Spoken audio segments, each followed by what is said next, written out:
Paramashivoham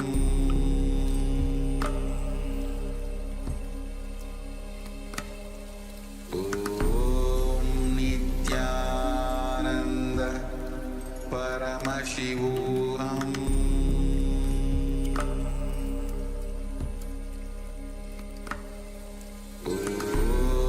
Nithyananda Paramashivoham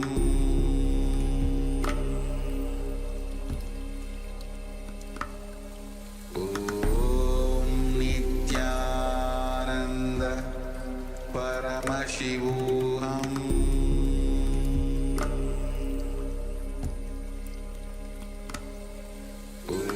Om Nithyananda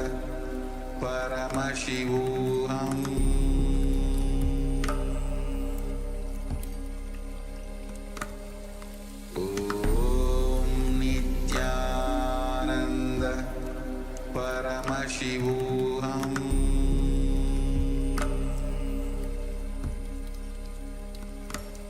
Om Nithyananda Paramashivoham Om Nithyananda Paramashivoham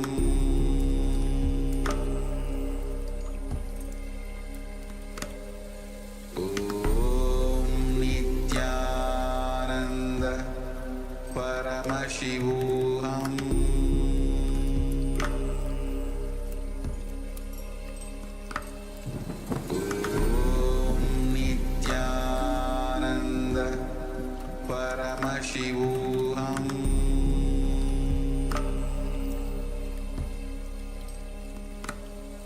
Om Nithyananda Paramashivoham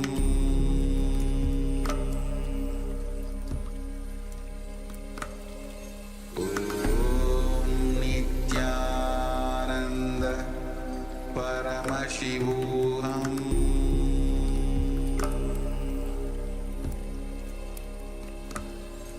Om Nithyananda Paramashivoham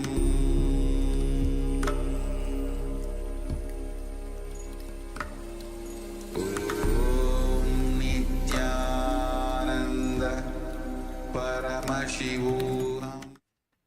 Now, slowly, return to your physical body. Wiggle your fingers and toes, your wrists and your ankles, your elbows and your knees. Pull your knees up towards your chest and roll from side to side as you slowly return to a comfortable seated position.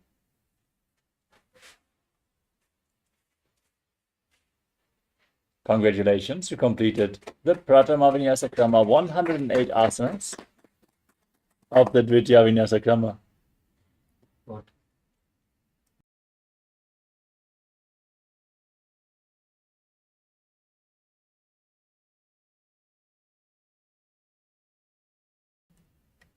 Let us now get ready for the remainder of the Dvitiya Vinyasa Krama. Have a sip of water and let us get ready to continue. Nithyananda, we are on a mission to revive the Enlightenment civilization. If you resonate with our message and want to be part of us, be sure to like, share, and subscribe. And don't forget to click the bell icon.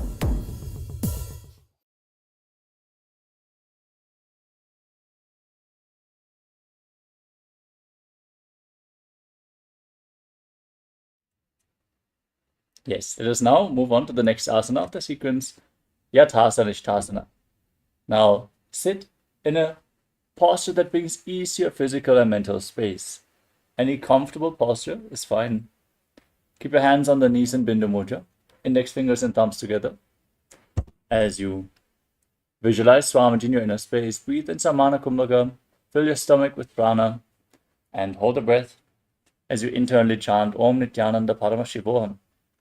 पर्यङ्कं तत्समाज्ञातं यतसंस्थां यथा स्थितिः. Next up is Samasana. In a cross-legged position with your hands on the knees in Bindu Mudra, inhale and exhale as deep as you can. Again and again. Visualize Swamiji in your inner space.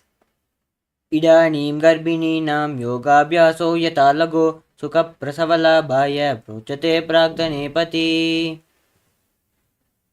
Next up is Muktasana. Now bring your left heel against the perineum and the right foot on top of the left foot. Now keep your hands flat on the knees. Gaze to your nose and visualize yourself as a sage liberated by the Supreme Pontiff of Hinduism.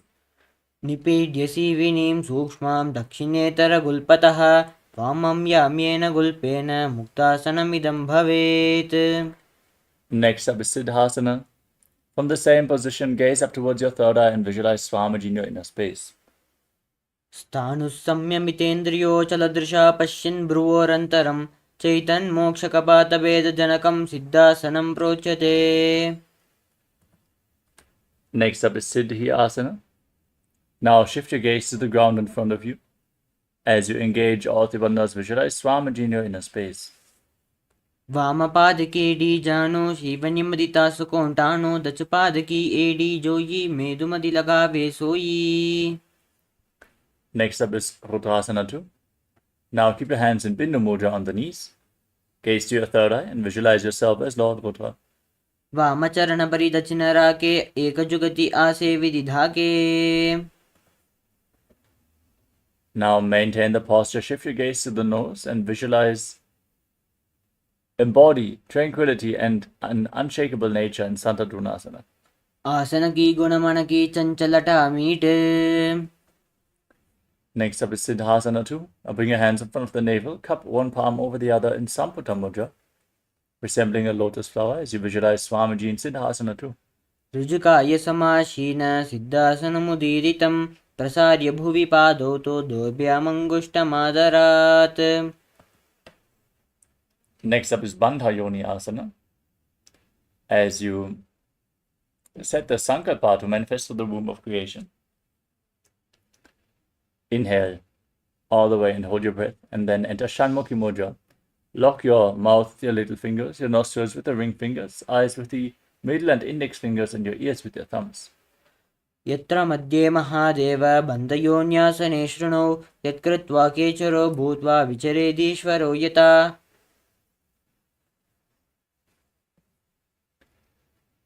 Next up is Virasana.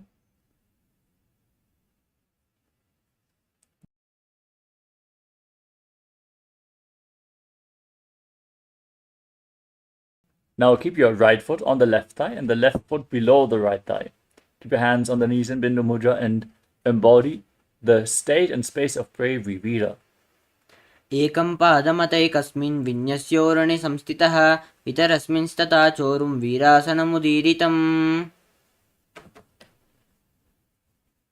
Now keep your hands on the knees in Bindu Mudra, gaze to your third eye and visualize Sage Valmiki, the great poet, author of Ramayana in Valmikasana.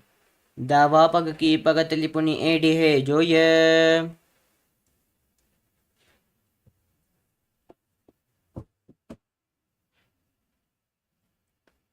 Next up is Joni Mudrasana. Now place your hands flat on the knees. Gaze to the tip of the nose and visualize the Yoni Mandala, the visual representation of Devi Paramashiva Shakti. वाम पाद की पगतलि जाहि माहिली core.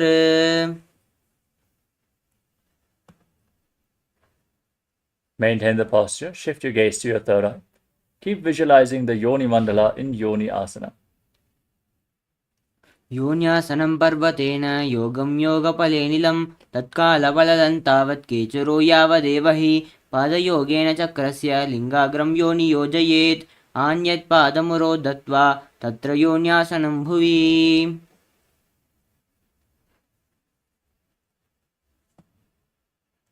Next up is Padrasana 3. Now join the soles of the feet together with the knees on the ground, hands interlocked around the feet. As you pull your stomach in and up, visualize yourself as Lord Veerabhadra in Padrasana 3.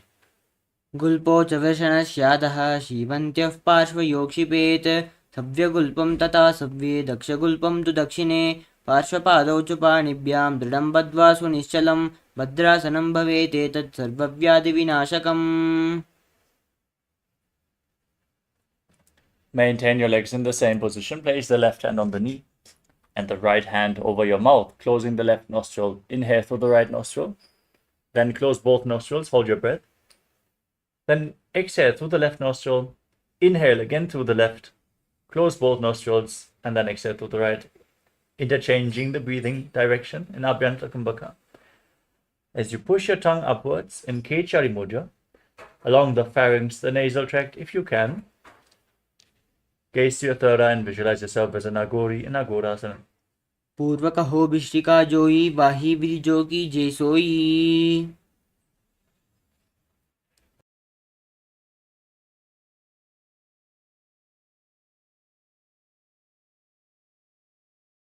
Next up is Kanadi Balasana. As you separate your heels, place your elbows on the heels, rest your chin on your hands, gaze to the nose, visualize yourself as a female elephant drinking water. As you pull your stomach in and up and perform Rechaka Kumbhaka, exhale all the way, and then hold your breath again and again in Kanadi Balasana. ग्वाली पावा आसन कह्यो है जैसे याहुम में जाने विदिते से दो वो गुल्प माहिलो जानो अहुरु ये द्या विचिका हुनी ठानो.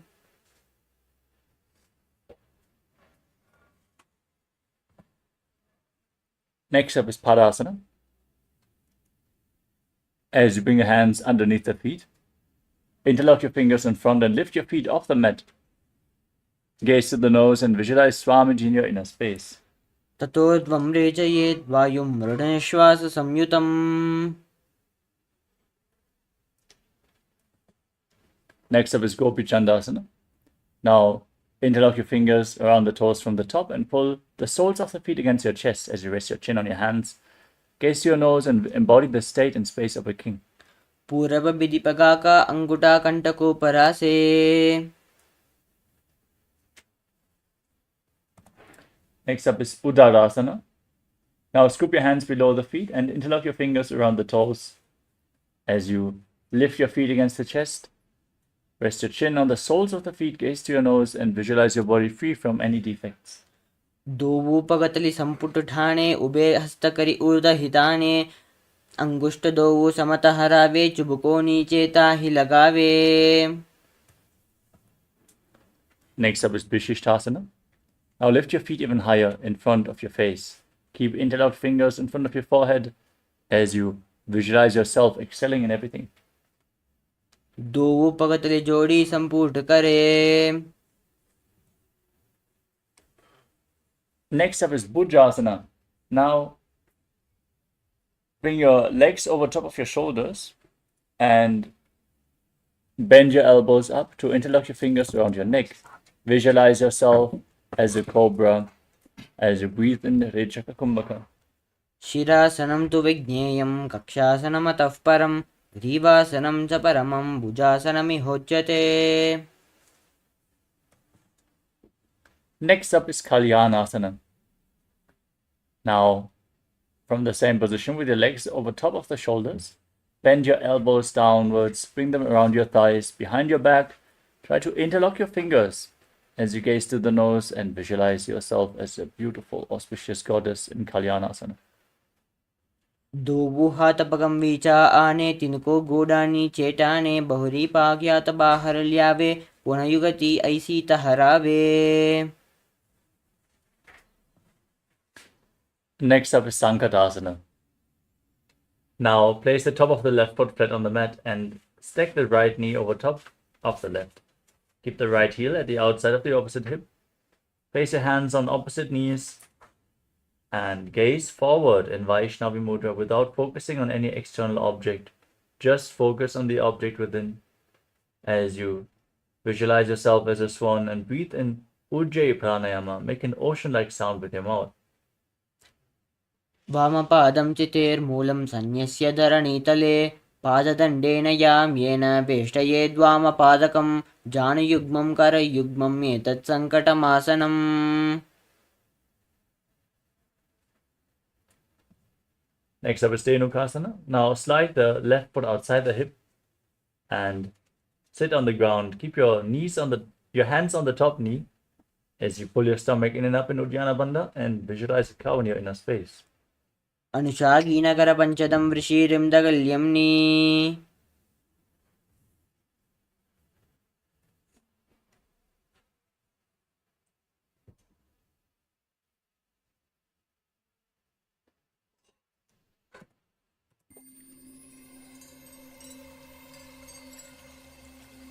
I welcome you all with my love and respects.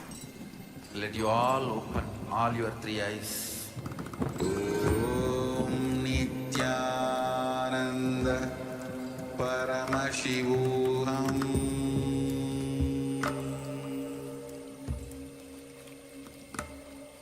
Om Nithyananda Paramashivoham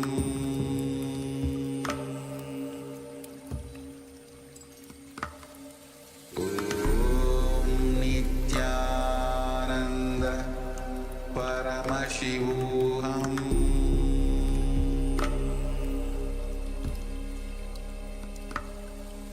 Om Nithyananda Paramashivoham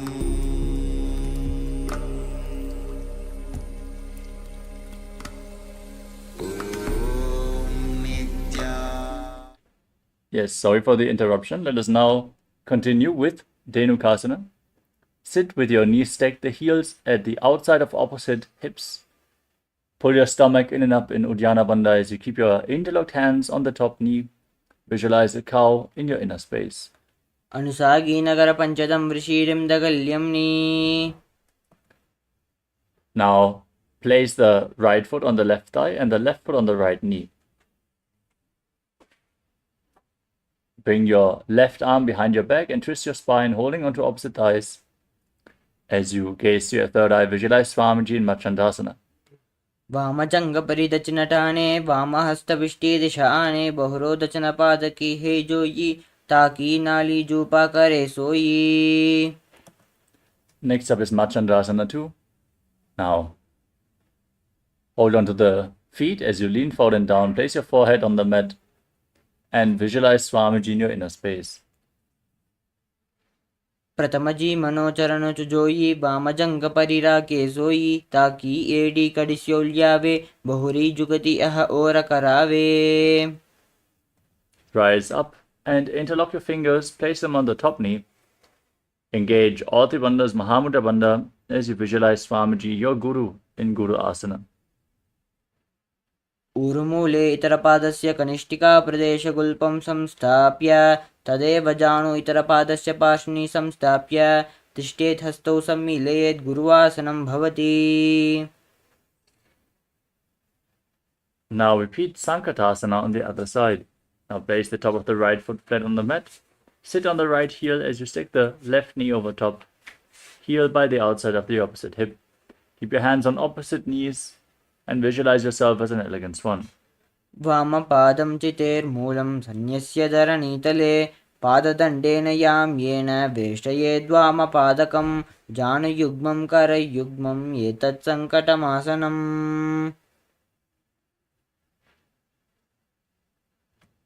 Next up is Dhenukasana. Now slide the heel outside the hip and keep your hands on the top knee. Pull your stomach in and up and visualize a cow. अनुषागी Nagar पंचदम वृषीरिम दगल्यम्नी. Now repeat Machandrasana. Place the left foot on the right thigh and the right foot on the left knee. Your right arm behind your back. Reach for opposite thighs as you twist your spine. Gaze up and visualize Swamiji. वामजंग परिदचनटाने वामहस्तपिष्टि दिशाने बहुरोदचन पादकी हे जोई ताकी नाली जूपा करे सोई. Now repeat Machandrasana 2. Hold onto the feet and lean forward and down. Place your forehead on the ground. Visualize Swamiji. प्रथमजी मनोचरण जुजोई वामजंग परिरा के सोई ताकि AD कडिस्योल्यावे बहुरी जुगति ह और करावे. Now rise up. Interlock your fingers and place them on the top knee as you engage all three bandhas and visualize Swamiji in Guru Asana. ऊरुमूले इतरपादस्य कनिष्ठिका प्रदेशगुल्पं संस्थाप्य. Now place your feet flat, bring the knees towards your chest, fold them with your hands as you press your tongue up in Kechari Mudra. Gaze to your third eye and visualize Swamiji in Pashasana. पादतले भूमौ निधाय जानुनि वरसि निधाय विपरीतहस्ताभ्यामूरुसहितजङ्गे निबध्य तिष्ठेत् पाशासनं भवति. Now hold on to opposite wrists with your hand. As you pull your knees in towards your chest, rest your chin on the knees. Gaze to the nose, tongue up in Kechari Mudra, visualizing yourself residing in an abode of bliss in Bodha Sukhasana. धोवु पगतली भूपरि तेरे कोरुमा हिली ऐसे करे कोरुमिलाई उकड़ बेसे जंगा चाटी अग्र निवेशे. Next up is Kudakatasana. Now bring your hands underneath the knees, holding on to opposite elbows. Press your tongue up, gaze to the nose, and visualize Swamiji in your inner space. दोवु हाथ पग बाहर लियावे गोडा नीचे ले तहरावे आमहाम सामहाम ऐसे करे आपस में को हानि पकड़े. Next up is Sumati Asana. Now cross the ankle of the right foot over the left. Keep your toes pointing up. Gaze to the nose as you visualize the great sage and Maharishi Sumati. मूलद्वारी धरती परिठाने दावा पग परिदच पद आने. Next up is Dandasana. Now extend your legs forward and interlock your fingers. Raise them up above your head with the wrists pointing outwards. Now gaze to your nose, pull your stomach in and up, contract the perineal floor and tuck your chin to the chest. Visualize Swamiji and breathe in Ujjayi Pranayama in Dandasana. इदानीं गर्भिणीनां योगाभ्यासो यथा लगो सुखप्रसवलाभाय प्रोचते प्रार्थने पति.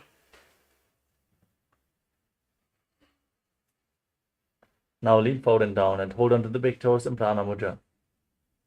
As you bring your head towards the knees, inhale through one nostril and exhale through the other alternatingly in Nadi Shodhana, cleansing Ida and Pingala Nadi, as you visualize Swamiji in your inner space in Arambhasana.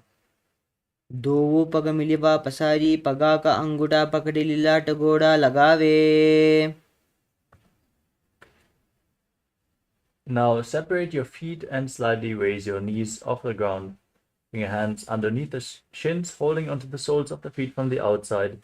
As you place your head on the ground, gaze to your third eye and visualize Swamiji in your inner space. प्रथम भैसी दोवु पाव पसारी कचुक ऊर्ध को कुरुडो डारे. Next up is Jalandhari Pavasana. Now bring the heels together in front, keep the feet extended away from the body, and bring your hands underneath the shins with the palms facing up. Rest your chin on the heels as you gaze to your nose and visualize Swamiji in your inner space. दोवु येडी मैली के DJ हाथ पसारी. Next up is Urdhva Paschimottanasana. As you sit with your legs extended forward, lift one leg behind your neck, and lean forward and down, holding onto the front foot with both hands. Breathe in Pratyahara Pranayama. Visualize the prana flowing to the 9 points as we feel by Mahadeva, starting from the soles of the feet to the regenerative organs, to the navel, the heart, the throat, the uvula, the center of the eyebrows, the top of the forehead, the Brahmarandha, the crown of your head, piercing through the top of your head. Visualize the prana flowing upwards within your body as you visualize Swamiji in Urdhva Paschimottanasana. पश्चिमतान् अवस्थितं कृतं एकं पादं ग्रीवायां धृत्वा तिष्ठेत्. Now lean back with the leg behind your neck. Hold onto the foot behind your head. As you extend the opposite leg forward, gaze to your nose and visualize yourself being infinite, endless, eternal in Anantasana. उत्तानशयनी एकैकं पायी ग्रीवायां विन्यस्य इतरहस्तेन पावाग्रं गृहीत्वा. Next up is Ankushasana. Now roll onto the side, holding onto the foot as you gaze to the nose and feel in complete control. उत्तानशयित एकैकं पादं ग्रीवायां कुर्वन् इतरहस्तं कर्णमूले स्थापयेत्. Next up is Tridushasana. As you lay on your back, pull your knees towards your chest and encircle them with your arms as you rock your body from side to side.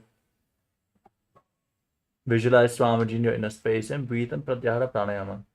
उत्तानशयनं जानुनि हृदये वष्टम्ब जङ्घासहित ऊरुणि करद्वये बद्ध्वा सव्यापशव्यं लोडये दृशासनं भवति. Now repeat Urdhva Paschimottanasana on the other side. As you lift the other leg behind your neck, lean forward and down, hold on to the front foot. And visualize Swamiji as you focus on the upward moving prana within your system. पश्चिमतानवस्थितं कृतं एकं पादं ग्रीवायां धृत्वा तिष्ठेत् ऊर्ध्वपश्चिमतानं भवति. Now lean back with the leg behind your neck. Hold onto the foot behind your head with the opposite hand. As you gaze to the nose, visualize yourself being unending in Anantasana. उत्तानश्रेणी एकैकम्पायी ग्रीवायां विन्यस्य इतरहस्तेन पावाग्रं गृहीत्वा.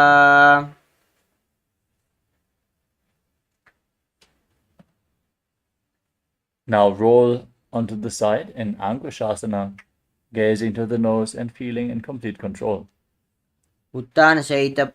उत्तानसहित एकैकं पादं ग्रीवायां कुर्वन् इतरहस्तं कर्णमूले स्थापयेत्. Next up is Yoga Nidra. As you lay on your back, one by one lift your legs behind your neck and wrap your arms around the lower back, interlocking the fingers behind. If you can't bring the legs behind your neck, you can lift them over your shoulder or pull them towards your chest. As you gaze to the nose, visualize Swamiji in your inner space. पादाभ्यां वेष्टयेत् कण्ठं हस्ताभ्यां पृष्ठबन्धनं तन्मध्ये शयनं कुर्यात् योगनिद्रा सुखप्रदा.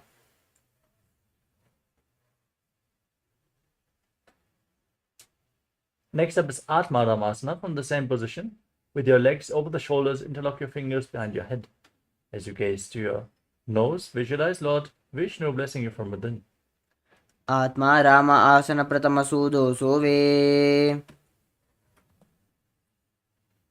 Next up is Kochikasana. As you lay on your back, extend your arms out to the side and pull your knees against your chest with the soles of the feet raising up towards the sky. Gaze to the third eye and visualize Swamiji in your inner space. दो हाथ चीदा सा करे नसो ube Sapa करे. Next up is the Jatara Parivritti 1, 2, and 3. Now lay on your back with the knees against the chest. Extend your arms out to the side at shoulder level. From this neutral position, drop the knee to one side and extend the opposite leg down. Then bend both knees to the side. Extend both the legs to the side and hold onto the feet as you gaze in the opposite direction. Now visualize Swamiji. Breathe in Pratyahara Pranayama. Perform the Mula Bandha and repeat the movement on the other side. As you drop the opposite knee down, extend the other leg. Bend both knees to the side. Extend both the legs to the side. Hold onto the feet and gaze in the opposite direction. परिवृत्ति कुक्षि भागे त्रिधा हि परिकीर्तितः बद्धकोणं सुप्तकोणं ऊर्ध्वकोणमतापि च.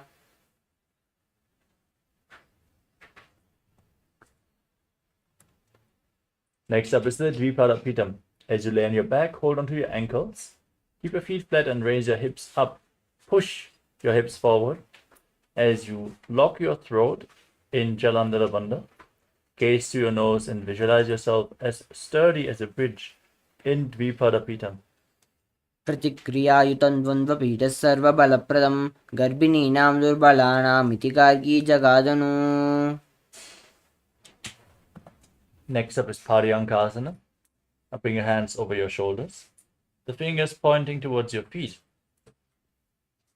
As you lift your entire body off the ground, visualize yourself as sturdy as stone furniture as you breathe calmly through your nose in Sahadra Kumbhaka. उत्तानशयनं हस्ततलाभ्यां भूमिं वष्टभ्य पादतलाभ्यां भूमिं धृत्वा. Next up is Shvotanasana.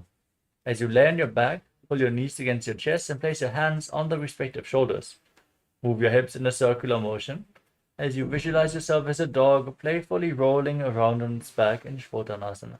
शववच्चरीरं संस्थाप्य जानुनी सम्मील्य नाभो आनीय हस्ताभ्यां कन्दरं बद्ध्वा भामयेत् श्वोतानं भवति.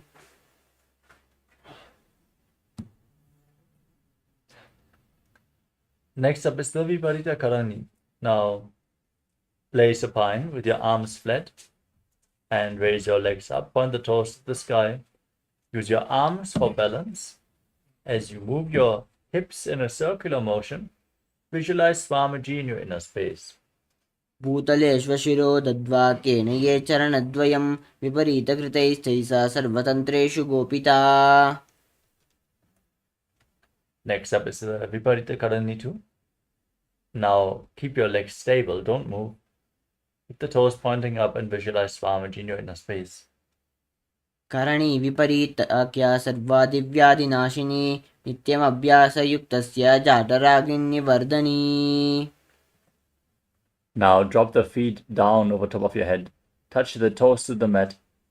As you interlock your fingers behind your back in Parashamudra, push your hands into the ground. As you visualize yourself as a plow, breathe in Moja Kumbhaka. ग्रीवाकण्ठेन भूमिं विष्टम्ब पादाग्रद्वयमूर्धमुत्तरयेत्. From Langalasana, now hold onto the feet over top of your head. Internally chant Om Nithyananda Paramashivoham and visualize Lord Paramashiva in your inner space, as this is one of the 84 asanas revealed directly by Lord Paramashiva himself, Shaita Paschimottanasana. तानं शयित्वात् कुर्वीत शयितपश्चिमतानकम्. Next up is Supta Konasana. Now keep your hips above the shoulder level and separate your legs. As you keep holding onto the feet, visualize Swamiji in your inner space.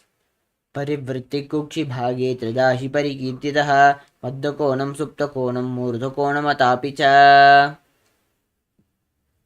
Now join your feet back together.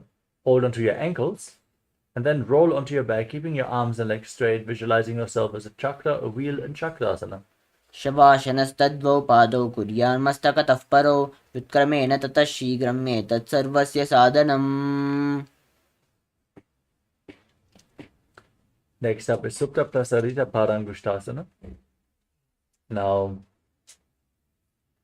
lay on your back and raise your legs up vertically, hold onto the big toes, and then separate them wide to the side. As you visualize Swamiji in your inner space, breathe in Ujjayi Pranayama. उत्तानपादं क्रौञ्चं च मरीचिं वीरभद्रकं नटराजं त्रिकोणं च सुप्ताङ्गष्टप्रसारणे. Now join your feet back together. Keep holding onto the big toes in Prana Mudra as you visualize Swamiji in Supta Parangushtasana. उत्तानपादं क्रौञ्चं च मरीचिं वीरभद्रकं नटराजं त्रिकोणं च सुप्ताङ्गष्टप्रसारणे. From the same position, now cross your legs into Padmasana and lay down on your back. Keep your knees on the ground as best as possible and hold onto opposite elbows over top of your head. As you gaze to your nose, visualize Matsya, the fish avatar of Lord Vishnu. मुक्तपद्मासनं कृत्वा उत्तानशयनं चरेत् कूर्पराभ्यां शिरो वेष्ट्या मत्स्यासनस्तु रोगः. Next up is Parasharamasana. From the same posture, now place the backside of the right hand on top of the left palm. Palms facing up. Above your head, gaze to the nose and visualize Lord Rama in your inner space. प्रथमकरे पद्मासन आचे सूदोसो वेबू परिपाचे गोड़ा और जंगे ए दोवु बूसो लगटारा से सोई. Now raise your knees and hips off the mat, supporting your lower back with your hands. Rest your elbows on the ground, holding the body weight upright as you gaze to the nose and visualize Swamiji in Sarvangasana. अथवा क्षेत संक्षेपात् सर्वांगासनमुत्तमं यत्कृत्वा योगनिपुणो विद्याभिः पण्डितो यथा. Now lower your body down. Keep one foot on the opposite thigh. Hold the opposite knee against your chest as you gaze to your third eye. Extend your arms up above your head. Hook your fingers forward. Tuck your chin to the chest as you visualize yourself as a scorpion in Vrishchikasana. प्रथमशयनो सूदो शीशकेशिकी संधि सुधाके. Now repeat the posture on the other side. Raise your arms up as you place the foot on the opposite thigh. Visualize yourself as a scorpion. प्रथमशयनो सूदो शीशकेशिकी संधि सुधाके. Next up is Vrishabha Rakshipasana. Lay flat on your back and interlock your fingers around your neck. Then alternate, pulling one knee in towards your chest back and forth as you visualize Swamiji in your inner space. उत्तानशयनं कृत्वा अङ्गुलिभिः कन्दरां बद्ध्वा कूर्परो मिलित्वा. Next up is Maruttanasana. Keep your hands at the side of your body as you alternate, pulling your knees up towards your respective ear. Touch your ears with your knees as you visualize Swamiji in your inner space in Maruttanasana. श्वोतानवस्थितिं कृत्वा जानद्वयं पर्यायेन कर्णयोः संस्पृशेत्.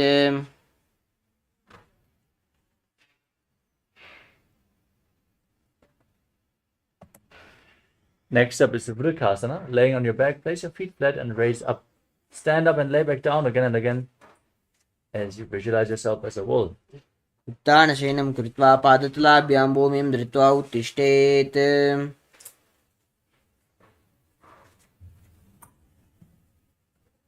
Now lay down on your back and kick your legs over to roll over completely again and again.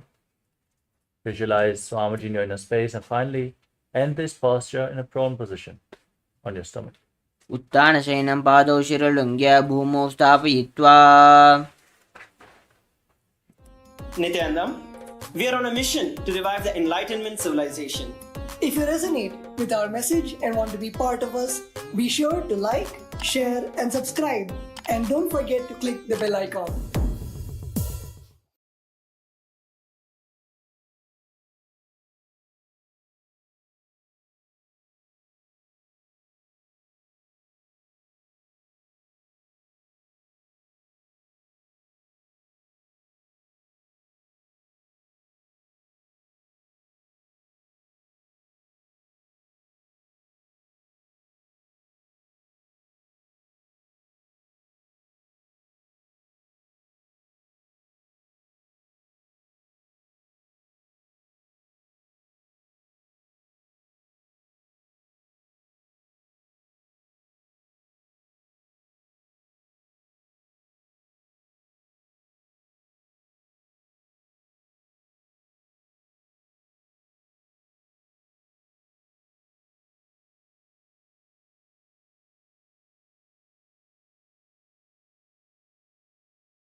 Yes, let us now enter into the next asana. Lay down on your stomach and keep your hands at the side of your shoulders.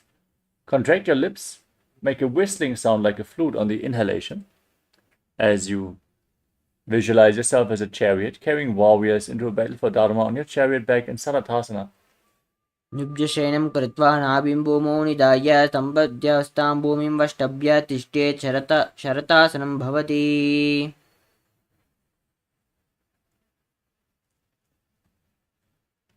Now push your body up into a plank position and jump your feet in between the hands back and forth as you visualize yourself transcend body and mind in Dehalyulanganasana. हस्तद्वयं बद्ध्वा तन्मध्यचरणद्वयम् उड्डानैव बहिरानीय. Now rise up and lean forward and down. Place your hands on the mat and move around on hands and feet as you visualize yourself as a wise 60-year-old elephant.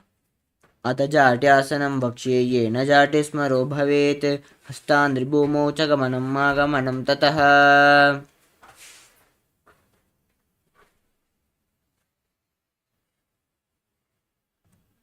Next up is the Lolitika Karana. Now stand in Arimandi and raise your elbows to the same level as your shoulders. Move your arms around the body. As you tilt your head back, move your head in all directions. Open up your chest.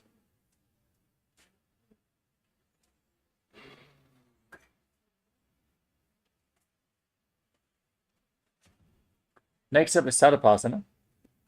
Now tie your feet with a rope if you have a rope available.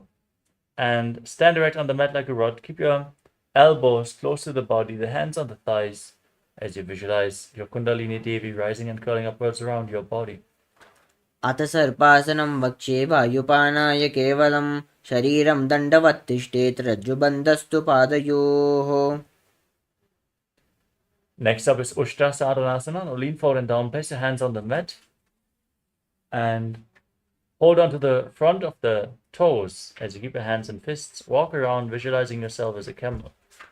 मुष्टिकनिष्ठिका प्रदेशेन भूमौ निधाय उपरि पादतले संस्थाप्य अश्वावच्छलेयम् उष्ट्रासाडनं भवति.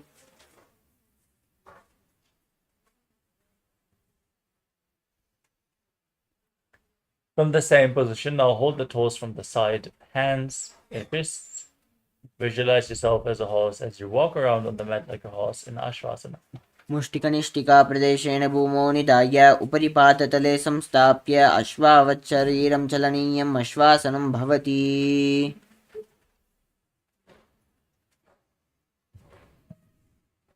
Next up is Kapota Nitakasana.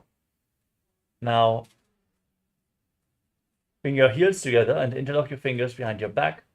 As you pull your hands down towards your calves, open up your chest, tilt your head back. Breathe deeply through your nose in Sahajra Kumbhaka as you visualize yourself as a soaring bird diving. पादतले भूमौ निधाय पृष्ठभागेन हस्तौ जङ्घापर्यन्तं नीत्वा कपोटनिटकं भवति. Next up is the Tala Pushpa Putam Karana. Stand in Arimandi and join your hands in Namaskara Mudra. Then bow down to one side, raise the respective heel and open up your palms again and again as you visualize yourself holding a bouquet of flowers and offering it to Paramashiva.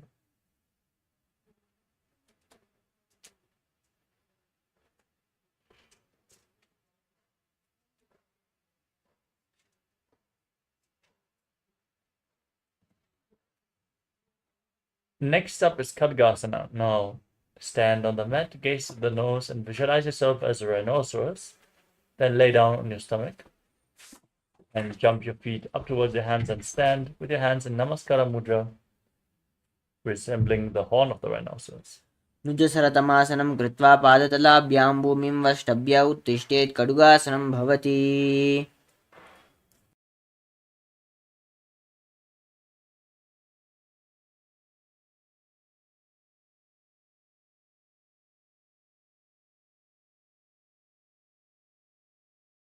Next up is the Uttanottanam.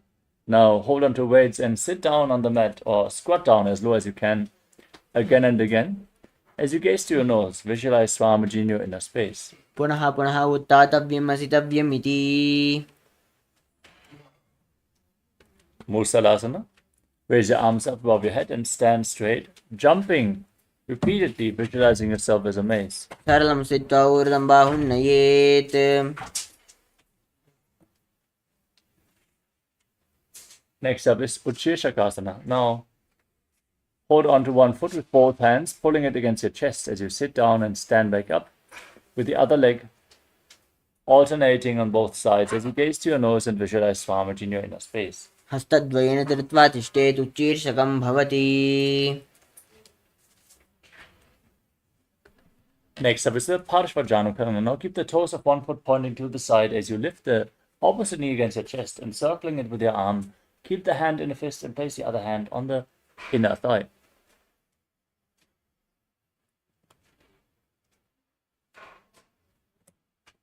We move on to Tandavasana. As you visualize yourself fiercely dancing as Lord Shiva, hold some weights, extend your arms and the left leg forward, sit down and stand back up on the right leg. एकेन हस्तेन दण्डरूपस्य एकस्य पादस्य अग्रं धृत्वा. Next up is Brahmanasana. Now stand and keep the left foot against the right thigh. With the heel against the perineum, keep your hands relaxed by the side as you visualize Lord Brahma blessing you from within. ब्राह्मणासनमावक्ष्ये यत् कृत्वा ब्राह्मणो भवेत् एकपादमुरो दत्वा तिष्ठेत् दण्डाकृतिर्भुवि. Now bring the left foot over and around the right knee and tuck the toes behind the right calf. Bring your left arm below the right, join your hands in Namaskara Mudra. As you visualize yourself as Lord Garuda, feel the weight of the big wings on your back.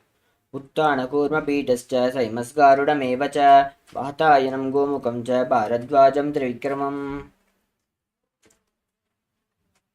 Next up is Ekapadasana. Now place the left foot on the right thigh and keep your hands by the side as you visualize Swamiji in your inner space. Breathe calmly through your nose in Sahajra Kumbhaka. दक्षाङ्घ्रिं वामपादस्य जङ्घोपरिणिधाय च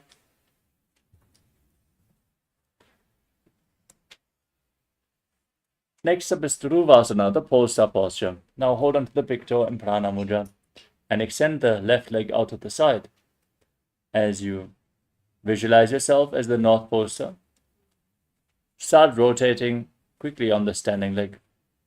एकेन हस्तेन दण्डरूपस्य एकस्य पादस्य अग्रं धृत्वा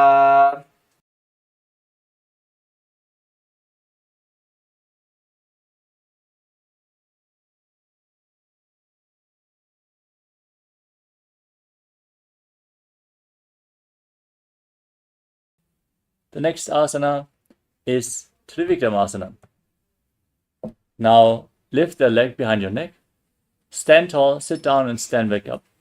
Perform the 3 steps of Lord Vishnu. You can hold on to a solid object or ask a partner to assist you in the performance of this asana as you visualize Lord Vishnu blessing you from within.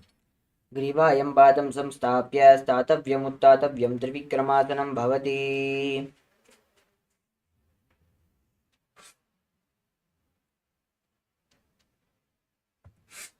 Now repeat the Pachvajanukana on the other side. Pull the other knee towards your chest and circle with your arm, hand in a fist, opposite hand on the thigh.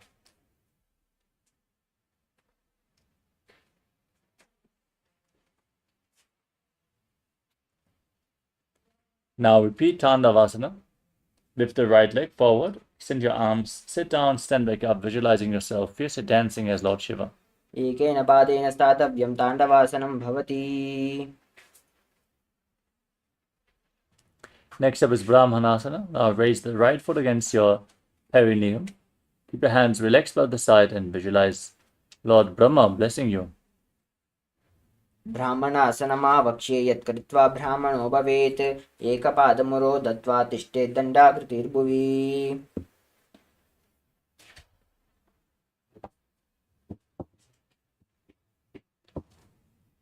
Next up is Garudasana 3. Now bring the right leg over and around the left knee. Tuck the toes behind. Bring the right arm below the left. Join your hands in Namaskara Mudra as you visualize yourself as Lord Garuda. उत्तानकूर्मपीठश्च सैमस्गारुडमेव च वातायनं गोमुखं च भारद्वाजं त्रिविक्रमम् Now bring the right foot on the left thigh with your hands by the side in Ekapadasana as you visualize Swamiji in your inner space. दक्षाङ्घ्रिं वामपादस्य जङ्घोपरिणिधाय च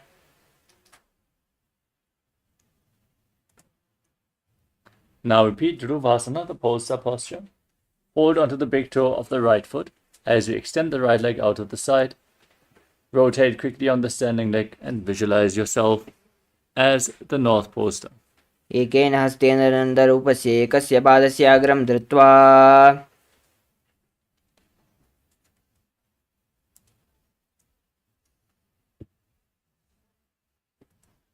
Now repeat Trivikramasana on the other side.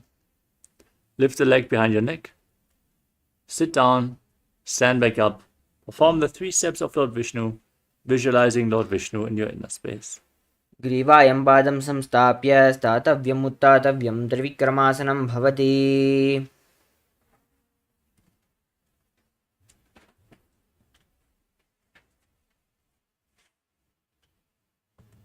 Now perform Samanaka Karana. After this intense sequence of asanas, stand with your heels together, toes pointing outwards, and the hands slightly extended away from the hips with the fingers pointing one by one as we get ready to the final 100 asanas of today's Tritya Vinyasa Kama. Nithyananda, we are on a mission to revive the Enlightenment civilization. If you resonate with our message and want to be part of us, be sure to like, share, and subscribe. And don't forget to click the bell icon.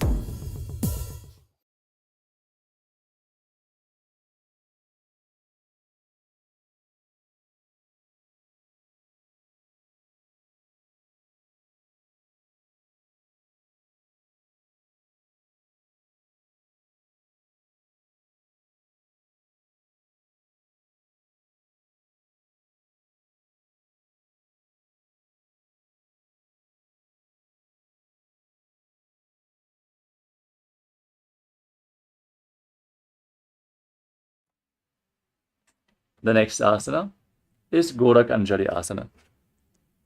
Now, squat down, bring your hands from the outside in between the legs. Interlock your fingers in Padasha Mudra and bring the finger lock towards your navel as you visualize the great sage Goraknath, the founder of the Natha Yoga Hindu Sampradaya. Breathe in Jiva Chala Kumbhaka, hold your breath, and move the prana freely within your body. प्रथम ही उबो होये बाहुरे नीचे पुनि होवे. Next up is Kanchasana. Now, interlock your fingers around your back. As you maintain the squatting posture, visualize Swamiji in your inner space. ऊरुमध्यात् हस्तो निवेश्य अन्तम्बं धृत्वा पादतलाभ्यां भूमिं वष्टभ्य तिष्ठेत् काञ्च्यासनं भवति.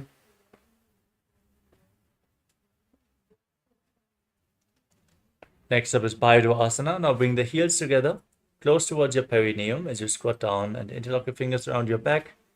Gaze to your navel and visualize Bhagavan Kala Bhairava, the Lord of Time. दुवु पग की तल्या की माहिली कौर मिलाइए पना पानी उकड़ मडवे से. Next up is Varahasana. With the heels together, separate your feet, separate your toes, and join your hands in Anjali Mudra behind your back. Gaze to your nose and visualize yourself as Varaha, the boar avatar of Lord Vishnu. पगतली की माहिली कौर मिलाई पना पानी उकड़ बेसे AD मूल द्वारिणी चेरई से. Next up is Pripitasana. Now hold on to the big toes of Prana Mudra and raise your hips to the same level as your knees as you visualize Swamiji in your inner space. पार्श्वद्वय सम्मील्य स्थित्वा नचम्बं जानुप्रदेश आनीय तिष्ठेत् प्रिप्यासनं भवति. Next up is Bakasana. Now place your hands on the ground, shoulder width apart. Bring your knees onto your arms towards your armpits. Lean forward, raise your hips, and balance on your arms as you lift your feet off the ground, visualizing yourself as a crow. हस्ताभ्यामवनिवष्टम्ब जानद्वयनाभो सम्मील्य. We move on to Sushtanga Kavali Asana. Now place your head on the ground and raise your hips over top of the shoulders. Lift your legs up and then cross them into Padmasana as you gaze to your nose. Visualize Swamiji in your inner space. आसन कौगुण कपाल आचो होये. Next up is Guptasana. Come to a kneeling posture. Sit with the heels outside the hips, the toes touching behind, hands on the knees, gaze to your nose, and visualize you're sitting in the secret seat with Paramashiva and Guru. जानुर्वोरन्तरे पादौ कृत्वा पादौ च गोपयेत् पादौ परि च संस्थाप्य गुडं गुप्तासनं विदुः.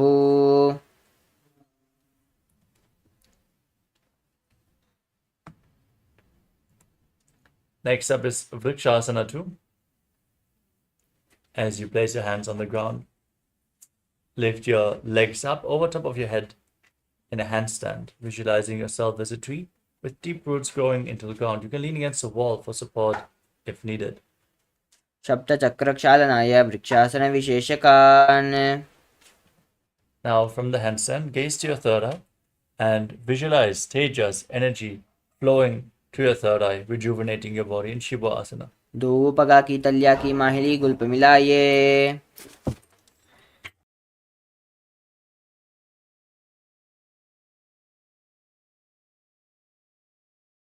Next up is Matsyasana 2.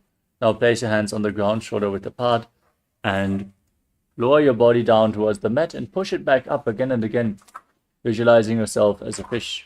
नुब्धशयनं कुर्परो पार्श्वभागायां मूर्धकृत्य. Now lay your body on your stomach. Keep your hands on the hips and raise your head and chest from left to right as you visualize and move your body like a snake in Sarvasana 2. नुब्धशयनं कृत्वा हस्तौ नितम्बं संस्थाप्य पादौ दीर्घीकृत्य. Next up is Nidharambanasana. With your elbows on the ground, the chin resting on your hands in Padma Mudra, the Lotus Mudra.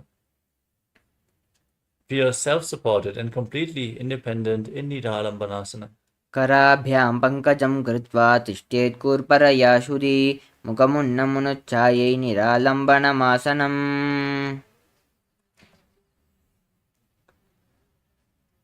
Next up is Chaturasana. Now place your hands flat on the ground and raise your feet off the mat. Bend your knees, straighten your arms. Bring your upper back closer to the feet as you visualize yourself as an umbrella protecting your guru from the sun rays. अर्ध्यासनवस्थित्वा हस्ततलाभ्यां भूमिं वष्टभ्यप्नुयात् तत्रासनं भवति.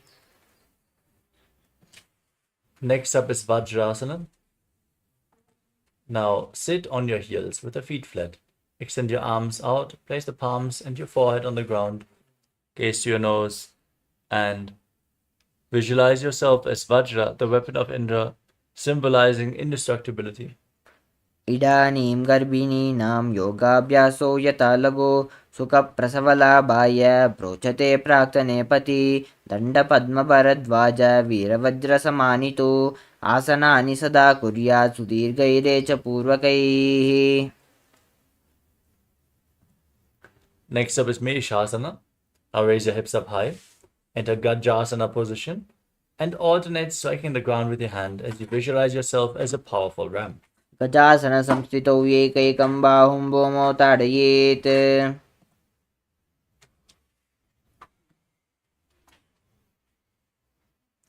The next asana is Ajasana.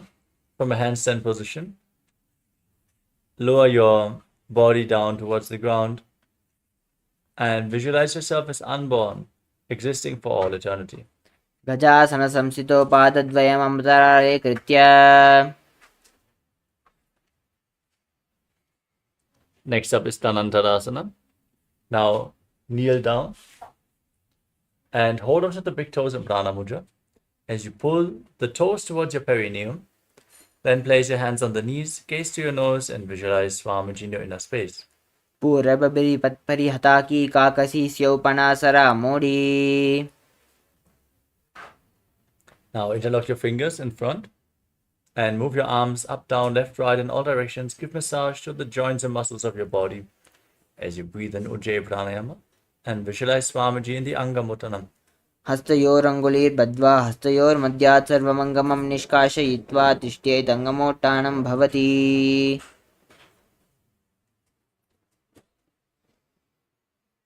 Next up is Garudasana form. Now sit with the heels outside the hips, the toes pointing to the side. Place your thighs and calves on the mat as you keep your hands on the knees. Visualize yourself as Lord Garuda, flying Lord Vishnu and Lakshmi on his back. झङ्गोरुभ्यां दरां पीड्य स्थिरकायोद्विजानुना जानु परिकरद्वन्द् गरुडासनमुच्यते. Next up is Ananda Mandirasana. Now bring the soles of the feet together, the knees separated, and sit on the heels. Hold onto your ankles as you push the front of your buttocks on the mat. Gaze to your third eye as you visualize yourself residing in the blissful space of a temple. अथ वक्ष्ये वीरनाथ आनन्दमन्दिरासनं यत्कृत्वा अमरो धीरो भवत्येवेह साधकः हस्तयुग्मं पाददेशे पादयुग्मं प्रदापयेत्. Now cross the feet and sit on the heels as you place your hands underneath your knees. Press your tongue up flat against the palate of your mouth, visualizing yourself as a frog and performing Uddiyana Bandha and Mula Bandha and Mandukasana too. पृष्ठं सम्पीड्य गुल्पाभ्यां जान्वग्मे सवलयाकृतिः हस्तौ पादतले क्षिप्तौ मण्डूकं पाददोषहृत्. Next up is Narasimhasana. Now tuck your toes and sit on raised heels. Place your hands flat, thumbs touching as you gaze to the tip of your nose. Stick your tongue out and exhale forcefully again and again, visualizing Narasimha, the lion man avatar of Mahavishnu. धूवुपनापानि होये वैसे AD मिलरि गुडा निवेशे शुम शरीरनी कातहरावे NASA अग्रदृष्टिकोल्याबे. Next up is Vishlakasana. Now sit on raised heels and cover your mouth with your hands. Bring the thumbs underneath the teeth. Close your mouth. Inhale through the right nostril and exhale through your mouth as per your capacity. As you gaze to the tip of your nose and visualize yourself as Devi, victorious over all your fears in Bhishakasana. दोवु पगांकी येड़ी जोई गोडाम पानो बानो पुनि होई गोडा जंगा other करी रहे आडे बाव इशी विधि रखे.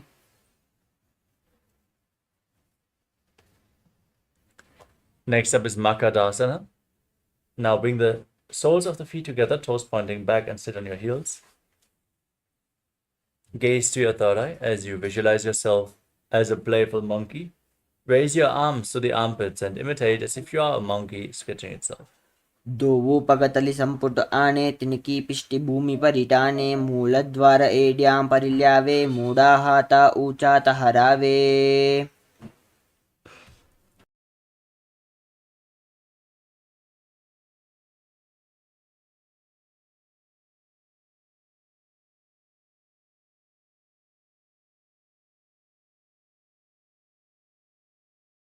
Next up is Vajrasangadasana. Now rise up on the tips of the toes, bring the soles of the feet together and separate your knees. Hold on to opposite elbows behind your back as you gaze to your nose. Embody diamond-like strength for you and your Sangha, your spiritual community. प्रथम पना पानी होये बेसे दोवु एड़ी गुडा निवेसे गोडा उबारा के तीर आडे bye पसारे धीर पृष्ठ दिशि दोवु करि आने तिनकी जुगति आसे विदिताने. Next up is Kanjanasana. Now cross your feet and sit on the heels as you bring your knees to the mat. Place your hands on the ground next to your body. Gaze to your nose and visualize perfect health beyond any and all physical or mental ailments as you pull your stomach in and up in Uddiyana Bandha in Kanjanasana. खञ्जनासनमावक्ष्ये यत्कृत्वा शुष्टिरो भवेत् पृष्ठे पादद्वयं बद्ध्वा हस्तौ भूमौ प्रधारयेत् भूमौ हस्तद्वयं नाथ पाटवीत्वा निलं पिबेत्. Next up is Kurmasana. Now from the same position, place your hands on the knees and make your upper back and neck stiff like the shell of a turtle, embodying a turtle with a stable body and mind to live for centuries as you gaze to your nose in Kurmasana. घुल्पौ जवृषणस्यादो व्युत्क्रमेण समाहितो ऋजुकाय शिरो ग्रीवं कूर्मासनमितीरितम्. Now relax your upper back and neck. Keep your hands on the knees, same position. Gaze to your nose, visualize Swamiji in Yogasana. गुडं नियम्य गुल्पाभ्यां व्युत्क्रमेण समाहितः योगासनं भवेदेतद्दिति योगविदो विदुः. Next up is Vijugasana. Now rise up, stand on the knees as you cross your feet behind. Bring the toes to the opposite knees. Gaze up towards your third eye and visualize a space of eternal oneness with Swamiji. गोडां वामनो उबो होयि गोडा आडारा के दोयि रजपादकी पानी रहावे पनो वाम गोडा डिगल्यावे. Next up is Ushtrasana 2. Now place the top of the feet flat. Hold onto your heels as you lean back. Push your hips forward. Tilt your head back. Breathe calmly. In Ujjayi Pranayama, make an ocean-like sound with your mouth on the inner exhalation as you visualize yourself as a camel. मेरुदण्डग्रन्थिदार्ढ्या सम्पिपाद इषुः पुमान् कपोतोष्ट्रासनाभ्यासं कुर्यान्मितहिताशनः.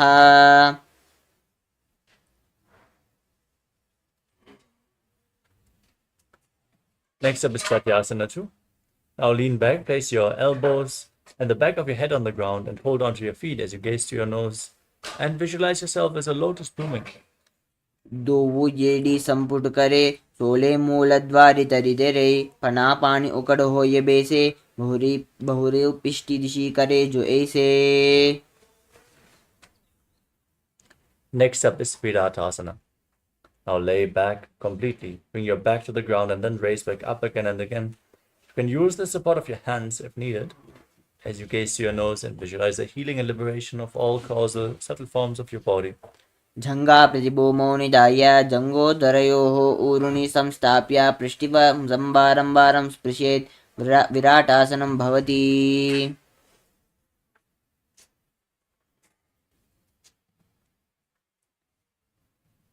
Next up is Kapotasana. Now lean back and bring your hands over top of your shoulders. Reach for your feet as you bring your head in between the heels. Visualize yourself as a beautiful dove. मेरुदण्डग्रन्थिदार्द्या सम्पिपाद इषुपुमान् कपोतोश्रासनाभ्यास कुर्यान्मितहिताशनः. Now raise up and come to a position where you stand on your knees, holding on to opposite arms. Keep your toes tucked, gaze to the tip of your nose. This is the boon fulfilling posture. Receive your boon from Paramashiva in Varasana. जानुनि भूमौ संस्थाप्य हस्ताभ्यां बाहु परस्परं धृत्वा सरलं तिष्ठेत् वारासनं भवति. Next up is Varahasana 2. Now sit on the raised heels with the toes tucked and place your forearms on the mat, resting your head on your hands. Visualize yourself as Varaha, the boar avatar of Lord Vishnu. सूर्यं चन्द्रं वेदनानि आसनानि निकत्यते कूर्परो भूमौ स्थापयित्वा. Next up is Mundasana. As you keep your forearms on the ground, elbows shoulder width apart, interlock your fingers, rest your head on the mat, support it with your hands, raise your hips, walk your feet forward, over top, bring the hip over top of the shoulder and lift your legs up straight. As you gaze to the nose, visualize yourself as a lob tree in Mundasana. अधो मुण्डासनं वक्षे सर्वेषां प्राणिनां सुखम् ऊर्ध्वमार्गे पदे दत्वा धारयेन्मारुतां सिद्धि. Gently lower your body down and come to a kneeling posture. Sit on your heels with your feet flat. As you lean forward and down and bring your head in between the knees, hold your head with both hands and bring the elbows outside the legs. As you gaze to your nose and visualize Swamiji in Andhasana as you inhale through the nose and exhale through your mouth as per your capacity. प्रथमपगतली समतः Rawe कोरुमाहिली ube मिलावे पना पानी उकड़ कर बेसे दोवु AD गुडा निवेशे. Next up is Viparita Nidasana. As you land your stomach, extend your arms up above your head. Hold on to weights as you then raise up your arms and legs off the ground. Visualize yourself as a locust. शलभासन भेदाश्च नटभेरुण्ड नामके गण्डभेरुण्ड सहिते शीर्षदण्डासनं तथा. Next up is Kapalasana. Now bring your hands to the outside of your hips and raise your legs up as you place your forehead on the ground. Balance as you visualize a skull representing the mind with purified thoughts and the strong will to attain enlightenment. In Kapalasana, the skull posture. कपालं भूमौ निधाय ऊर्ध्वं पादौ नयेत् कपालासनं भवति.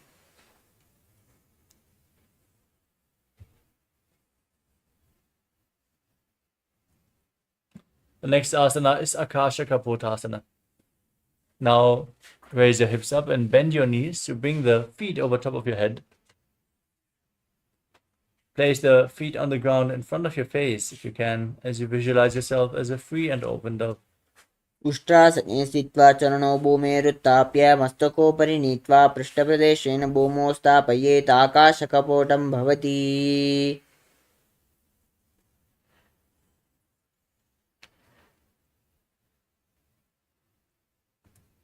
Next up is Chatakasana. From a kneeling position, bring your forearms on the ground and rest your navel on the knees as you visualize yourself as a sparrow. कूर्परपर्यन्तं हस्तावदरामवष्टम्ब जानुनी नाभो संकुञ्च्य तिष्ठेत् चटकासनं भवति. Next up is Vrishchikasana too. With your forearms on the ground, now raise your legs up above your head and bend your knees to try to touch your toes to the back of your head as you visualize yourself as a scorpion. यश्चैव पुश्च प्रतिमाङ्गे पार्श्वीं धृत्वा शुशीरे चुबकं विदारिकौ. Now come to a kneeling posture and sit on the right heel. Keep the left toes and the left heel outside the hip, the toes pointing to the side. As you visualize yourself as a bull, breathe in Antaranga Kumbhaka. Inhale forcefully through your nose, hold your breath for a short while, and then again Exhale through the nose. याम्यगुल्पे पादमूले वामभागे पदेतरं विपरीतं स्पृशेत् भूमिं वृषासनमिदं भवेत्.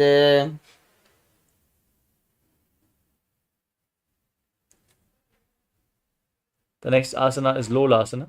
From the same posture, now lift your entire body off the ground. Cross the toes of the left foot over the right. And visualize Swamiji in your inner space. लोलासनं सदा कुर्यात् वायुलोलापघातनात्. Next up is Vrishasana, the bull posture on the other side. Now, sit on the left heel with the right foot outside the hip and visualize yourself as a bull. याम्यगुल्पे पादमूले वामभागे पदेतरं विपरीतं स्पृशेत् भूमिं वृषासनमिदं भवेत्.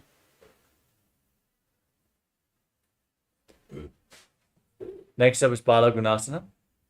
Now place the right foot flat, knee against the chest, and tuck the left toes and sit on the raised left heel. Now keep your hands on the knees and visualize Balagunahai, one of the 84 siddhas in your inner space. आसन कौगुण जल विकार जायी. Next up is Grahasana. From a standing position, squat down and bring your hands from the outside in between the legs. Hold on to the ankles from the outside as you visualize yourself as the entire planet in Grahasana. पादतले भूमौ संस्थाप्य जानुमध्ये कूर्परौ संस्थाप्य हस्ताभ्यां गुल्पप्रदेशो धृत्वा तिष्ठेत् ग्रहासनं भवति.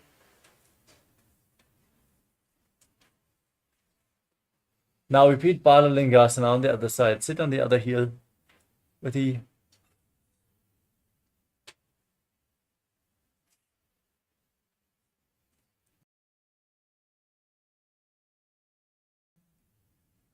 Balagunasana. Sit on the right heel with the left knee against your chest, hands on the knees, and visualize Balagunahai. आसन कौगुण जल विकार जायी. Now step both the feet in and sit on the raised heels. Keep your knees together, hands on the knees, hold on to weights as you visualize Swamiji in Utkatasana. युजास्पिजोऽस्ति यत ऊर्वजान यत्राशने पादतलद्वयोपरि. Next up is Vajrasangarasana 2. Now join the soles of the feet, separate your knees, and hold on to opposite elbows behind your back as you visualize Swamiji in your inner space. प्रथम पनापानि होये जैसे दो AD गुडा निवेशे गोडा उबारा के तीय आडे वाय पसारे धीरा.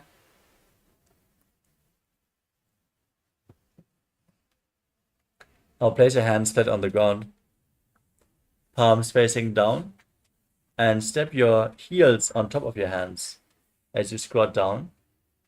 Keep your arms straight, gaze to your nose, and visualize you're able to live off of air alone in Anilasana. दो हाथ भूम परिठाने कहुनी जाड़ी ना बिलग आने पनौ दो आसे विधि करे पिष्टि हतेल्या की परिदे रही. Now place the backs of your hands on the mat and step your feet onto your palms.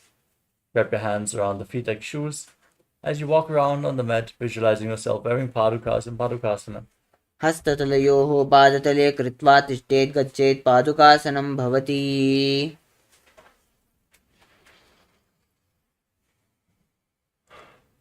Next up is Kukutodhanasana. Now place your hands on the ground and jump your legs up and let them fall back down again and again as you visualize yourself as a rooster. हस्ततले भूमौ कृत्वा पादतले च ऊर्ध्वमुड्डानं कृत्वा. Next up is Viparita Nidjasana.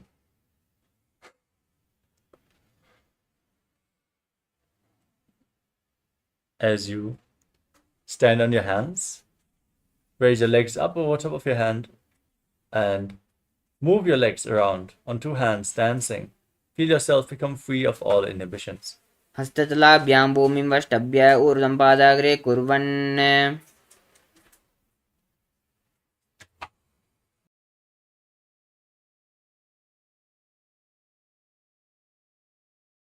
Next up is Kunjarasana. Now separate your feet and place one hand on the mat with the arms straight. Keep the other hand by the ear as you visualize Swamiji and breathe calmly through your nose in Sahasrara Kumbhaka. अथ वक्ष्ये महादेव कुञ्जरासनमुत्तमं करेणैकेन पादाभ्यां भूमौ तिष्ठेच्चिरक्करः. Now exchange the position of your hands. Repeat Kunjarasana on the other side. अथ वक्ष्ये महादेव कुञ्जरासनमुत्तमं करेणैकेन पादाभ्यां भूमौ तिष्ठेच्चिरक्करः. Next up is Kadambasana. Now squat down and hold on to your ankles. Visualize yourself as a Kadamba tree, a pious tree that promotes a long life as you raise your feet off the mat, balance on your heels. पार्ष्णेभ्यां भूमिं वष्टभ्य हस्तद्वयेन गुल्पौ धृत्वा तिष्ठेत् काडम्ब भवति. Now place your feet flat and hold on to your knees as you squeeze them against your chest. Breathe against your thighs as you visualize any excess water being released from a balance within your system in Pavana Muktasana. द्वयोस्तु पादयोः पाणिं लात्वा स्वस्थनितम्बके जानुनि वक्षसि साधुर्बभ्रति करबन्धनैः एवं विधा स्थितिर्यत्र तत्र वायुमुक्तासनम्.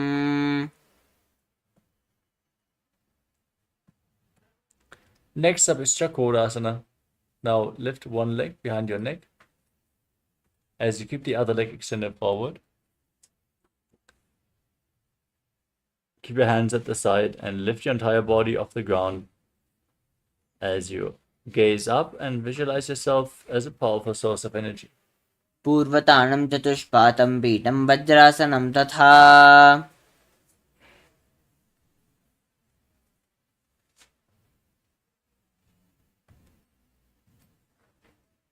Next up is Dhanurasana 2. Now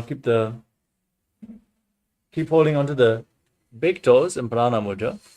As you keep the left leg extended, pull the right foot towards your ear as if you're pulling a bowstring back. Now visualize yourself as a bow in Dhanurasana 2. पादाङ्गुष्टौ तु पाणिभ्यां गृहीत्वा श्रवणावधि धनुराकर्षकाकृष्टं धनुरासनमीरितम्. Now lift the right leg over your shoulder and hook the left foot over top of the right foot. Extend your legs out to the side. Balance on your arms as you lean forward and visualize yourself as a flying crane in Ashtavakrasana. वासिष्ठमथ कौण्डिन्यं मूर्ध्वकुक्कुटमेव च. Now keep the right foot flat and place the left foot on the right thigh. Bring your right shoulder underneath the raised knee as you gaze to your third eye and visualize you are immortal, able to exist solely on prana. एतत् प्रभेदं वक्ष्यामि करोति yes चामरः एकपादमुरो बद्ध्वा स्कन्धे यत्पादरक्षणम् एतत् प्राणासनं नाम सर्वसिद्धिप्रदायकम्. Next up is Parshvamatsendrasana. Now keep the left foot by the right hip and set the right foot over the left knee. Bring your left elbow around the raised knee and bring the hand below to interlock your fingers behind your back, gaze to your third eye and visualize Sage Matsyendra, the master of Hatha Yoga. मत्स्येन्द्रपीठं जठरप्रदीप्तिं प्रचण्डरुग्मण्डलखण्डनास्त्रम् अभ्यासतकुण्डलिनी प्रबोधं दण्डस्थितत्वं हि ददाति पुंसां पार्श्वाभ्यां द्रियते यस्तु पार्श्वमत्स्येन्द्रमुत्तमम्. Now repeat Chakrasana on the other side. Lift the other leg behind your neck. Hands by the side, lift your body off the ground, extend the opposite leg forward and up as you gaze to your third eye and visualize yourself as a powerful source of energy. पूर्वतानं चतुष्पादं पीठं वज्रासनं तथा. Now repeat Dhanurasana 2. Now hold on to the big toes, pull the left foot towards your ear as you visualize yourself as a bow. पादाङ्गुष्टौ तु पाणिभ्यां गृहीत्वा श्रवणावधि धनुराकर्षकाकृष्टं धनुरासनमीरितम्. Now repeat Ashtavakrasana. Lift the left leg over your shoulder. Hook the right foot over top. Extend the legs out to the side and balance on your arms as you lean forward and visualize yourself as a flying crane. वासिष्ठमथ कौण्डिन्यं ऊर्ध्वकुक्कुटमेव च. Now place the left foot flat and the right foot on the left thigh. Keep your left shoulder underneath the left knee. As you gaze to your third eye and visualize you are immortal and able to exist solely on prana in pranasana. एतत् प्रभेदं वक्ष्यामि करोति स चामरः एकपादमुरो दत्वा स्कन्देऽन्यत्पादरक्षणम् एतत् प्राणासनं नाम सर्वसिद्धिप्रदायकम्.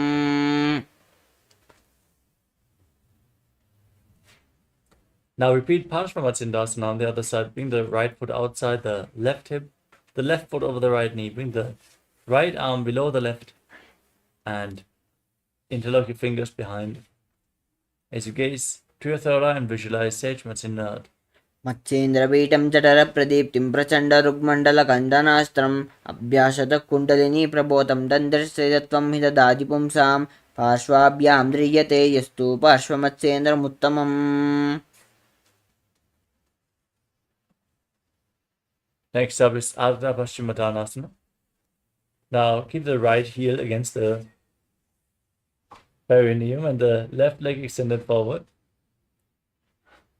As you lean forward and down, hold on to the front foot with both hands. Bring your head towards the knee and visualize Swamiji in your inner space as you breathe in Jivachala Kumbhaka. एतत् प्रभेदं वक्ष्यामि करोति स चामरः एकपादमुरो बद्ध्वा स्कन्देऽन्यत्पादरक्षणम्.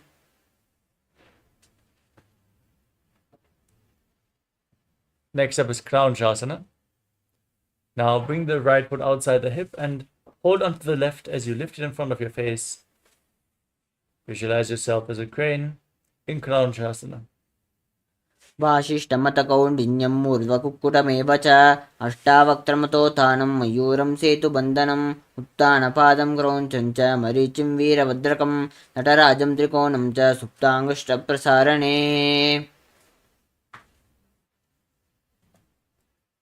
Now repeat Ardha Paschimottanasana on the other side. Bring the left heel against the perineum and lean forward and down, holding onto the right foot as you visualize Swamiji in your inner space.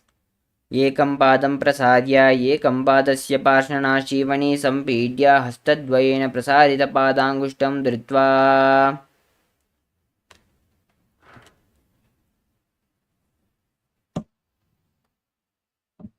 Now repeat Crown Shasana on the other side. Bring the left foot behind your back, outside of the hip, holding onto the right foot, lifting it in front of your face as you visualize yourself as a crane. वासिष्ठमतकौण्डिन्यं मूर्ध्वकुक्कुटमेव च अष्टावक्त्रमतोत्थानं मयूरं सेतुबन्धनम् उत्तानपादं क्रौञ्चं च मरीचिं वीरभद्रकं नटराजं त्रिकोणं च सुप्ताङ्गुष्ठप्रसारणे.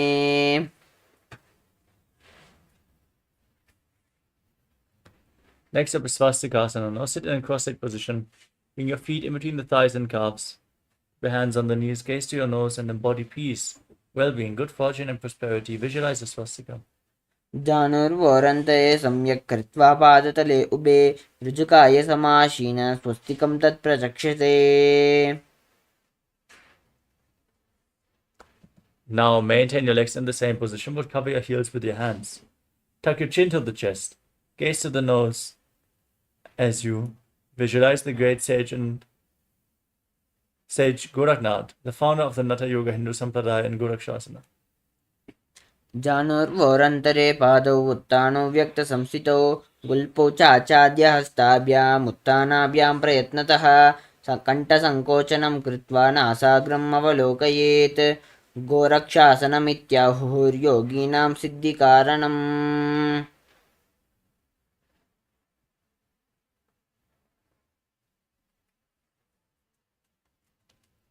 Next up is Pagasana 2. Now bring the left heel against the perineum and the right foot on the left thigh. Gaze to your third eye as you visualize Swamiji in your inner space. Meditate on Arihanta, the Lord, the Enlightened One, the Master, the Avatar. As you hold your breath and enter Shanmukhi Mudra, close your lips with the little and the ring fingers, your nostrils with the middle fingers, your eyes with the index fingers, and your ears with your thumbs. वामपार्श्वगुणौ संस्थाप्य दक्षाङ्घ्रिं वामजगणे. Now keep your hands on the ground next to your body, palms facing up, as you place your feet onto opposite knees. Gaze to your nose and visualize Swamiji in Yogasana 2.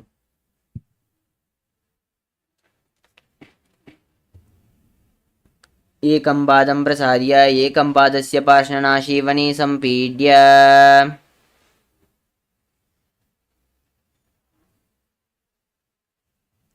Next up is Urdhva Kukutasana. As you keep your hands at the side of your body, place your palms down and lift your entire body off the ground. Balance on your hands as you visualize yourself as a rooster. Breathe in Kakachantra Kumbhaka. Keep your mouth in the shape of the beak of a crow and inhale through the mouth. वाशिष्ठमतकौण्डिन्यं ऊर्ध्वकुक्कुटमेव च अष्टावक्त्रमतो तानं मयूरं सेतुबन्धनम्. Next up is Siddha Haratali Asana. Now keep your hands in between the legs. Palms flat on the ground, but don't lift your body up. Gaze to your nose and visualize Swamiji in your inner space in Siddha Haratali Asana. प्रथम पद्मासन कोकरे हस्तदो वा गोडासन्दिधेरे उभे हथेली भूधरे राके पोच गोडासन्दिधाके. Now push your hands into the ground and lift your body off the mat. Balance on your arms as you gaze to your nose and visualize yourself as an elegant swan in Hamsasana. कुटासन स्थित्वा एकेन हस्तेन अन्यस्य मणिबन्धं धृत्वा. Now push your hands through the legs, behind your body, interlock your fingers, and place your forehead on the ground in Karmukasana as you visualize yourself as Pinaka Lord Shiva's bow. प्रथम पद्मासनो कोकरे गोडासन्दिमाहि करिधेरे. Next up is Kurmasana 2. Now keep your legs in Padmasana and raise your knees up as you bring your hands through the gaps of the thighs and calves as you hold on to the respective shoulders. Visualize yourself as a turtle having a body, stable body and mind to live for hundreds of years in Kurmasana 2. बामी जंग परिदक्षिण पावा दाहिनी जंग परिबामिल्यावा. Next up is Granti Bedasana. Tuck your chin to the chest, gaze to the nose, and rejoice knowing you're sitting in Shiva's secret knot posture. अथ वक्षे नीलकण्ठ ग्रन्थिभेदासनं शुभं ज्ञात्वा रुद्रो भवे क्षिप्रं सूक्ष्मवायुनिषेवनात्. Next up is Uttana Kurmasana. Now roll onto your back, hold onto your shoulders, gaze to your nose, and embody a turtle laying on its back. कुक्कुटासनबन्धस्थं कराभ्यां धृतकण्डरं पीठं कूर्मवदुत्थानम् एतदुत्थानकूर्मकम्.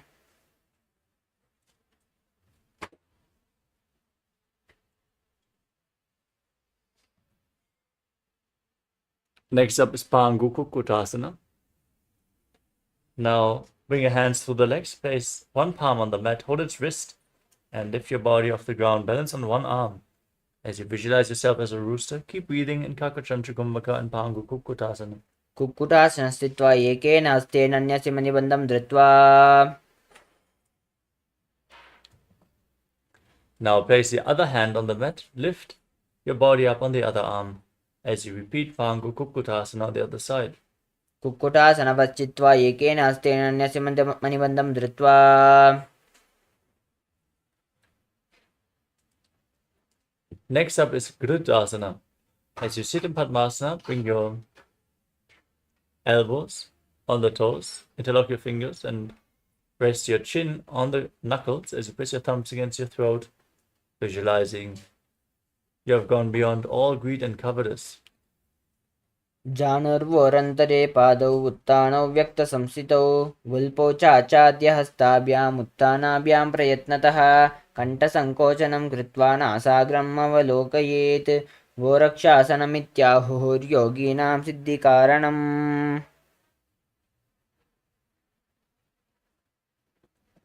Next up is Padmasana 3. Now place your hands over top of each other with the palms facing up. Rest your hands in your lap as you engage all the wonders. Gaze to your nose and visualize Swamiji in your inner space. उत्थानौ चरणौ विधाय विधिवक्षस्थितौ योगिरात्. Now gaze to your nose, place your hands flat on the knees. Internally chant the Mahavakya as you visualize Paramashiva in your inner space in Padmasana form. एतत् पद्मासनं कुर्यात् प्राणवायुप्रसिद्धये सुभाषनं सदा ध्यायेत् पूरयित्वा पुनः पुनः पूर्वमूले वामपादं पुनस्तदक्षिणं पदम्.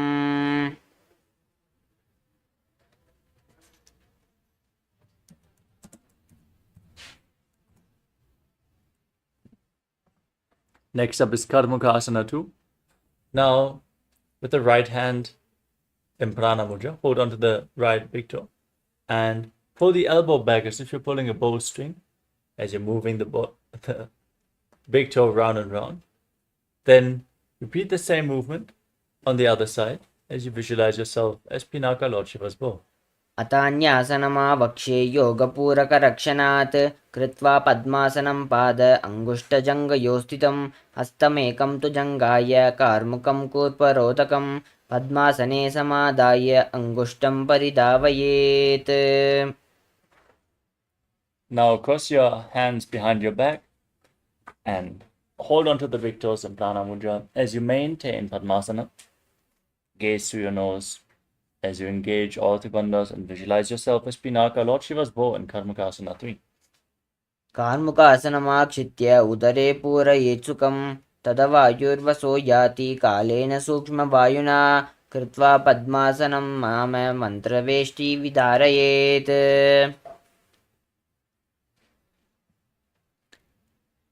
Next up is Dridhasana. Raise your chest, gaze up, and visualize yourself as the action of Paramashiva's third eye destroying anything you come across in Dridhasana.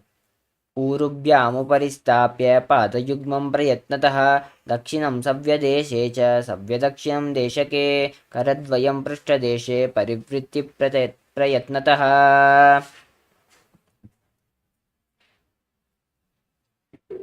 Now roll onto your back.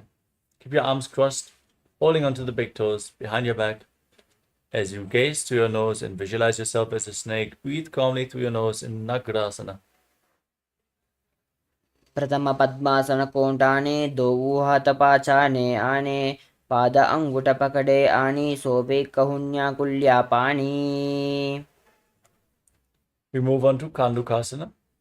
Now free your arms and legs and pull your knees against your chest and circle your legs with the arms interlocked in Parasha Mudra. As you bring your chin to the knees, squeeze your body into a ball.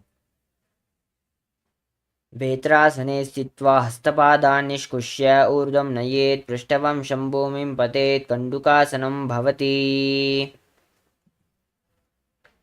Next up is Urdhva Pavanasana. Lay flat on your back with the feet on the ground, knees raised, and interlock your fingers around your neck as you gaze to the nose and visualize Swamiji in your inner space. प्रथम सूदो San करावे घोड़ा उबारा से मिलावे गुल्पमा हिलो अंगष्टुदोई करे एक समय लरे सोई उबे हस्तकांकसी करे सोले मस्तकानी चेधरे. Now place your hands underneath your heels with the palms facing up. Push your hips up off the mat. Lock your throat.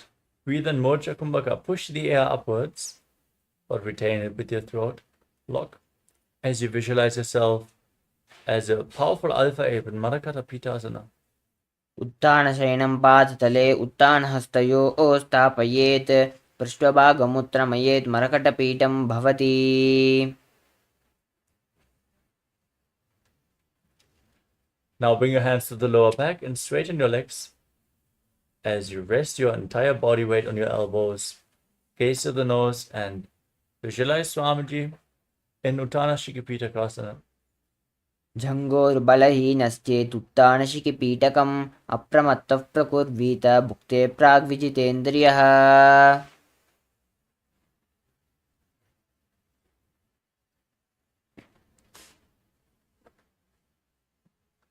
The next asana is Narakasana. Now raise your legs up, point your toes to the sky and place your arms flat on the ground for support as you visualize yourself blissfully traversing through Narakaloka unscathed. ग्रीवाकण्ठेन भूमिं विष्टम्ब पादाग्रद्वयमूर्धमुत्तरेत् नरकासनं भवति. Now bring your hands back to the lower back. Straighten your legs and lower them down. Engage your core intensely as you visualize yourself as a boat crossing the ocean of samsara in Tiryannaukasana. नौकावस्थित्वा ऊर्ध्वं पादाग्रद्वयं नयेत् तिर्यन्नौकासनं भवति. Now bring your hands back down to the ground. Keep your legs straight and stable as you visualize yourself as the KAILASA flag respected across all nations in Dvajasana. तिर्यान्नौकावद्ग्रीवा पृष्ठकूर्परैः भूमिमष्टभ्य मस्तकलाक्षेण पादाग्रद्वयम् ऊर्ध्वं नयेत् ध्वजासनं भवति. Now lower your body down, lay on your back. Keep your hands at the side of the body. Relax completely in the final asana of the sequence, Mudritasana. Unclutch from any internal or external movements. As you perform the Shakti Chala Mudra, forcefully pull the Kundalini Shakti up along your spine from the Muladhara to the Brahmarandha. As you visualize that your body is dead. And Swamiji, the Supreme Pontiff of Hinduism, is liberating you. Internally chant the Mahavakya Om Nithyananda Paramashivoham. ॐ अथ शवासनम् उत्थानं शववद्भूमौ शयनं तु शवासनं शवासनं श्रमहरं चित्तविश्रान्तिकारकम्.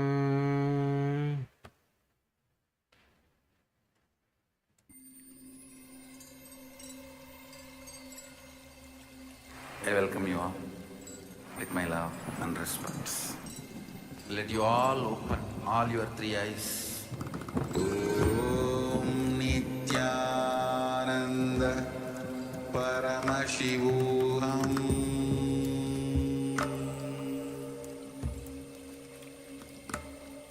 Om Nithyananda Paramashivoham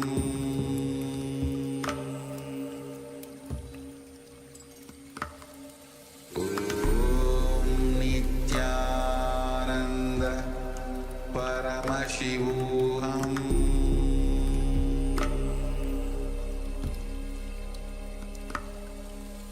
Om Nithyananda Paramashivoham Om Nithyananda Paramashivoham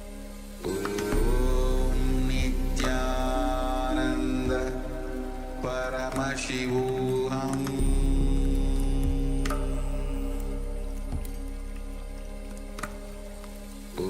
Om Nithyananda Paramashivoham Om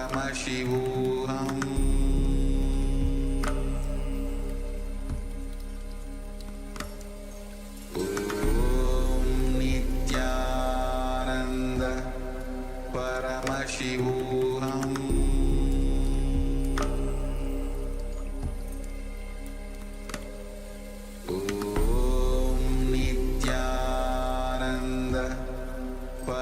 Paramashivoham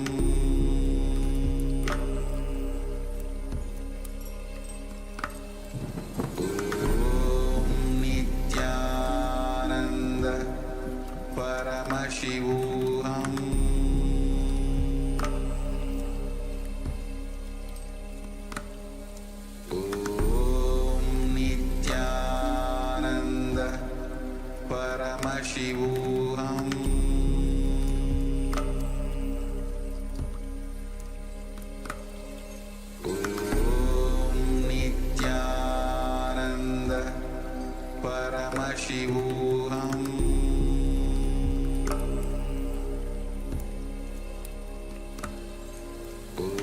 Om Nithyananda Paramashivoham Paramashivoham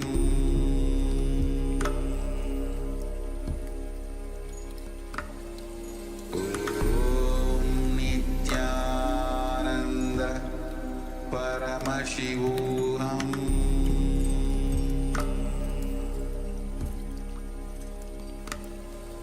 Om Nithyananda Paramashivoham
Paramashivoham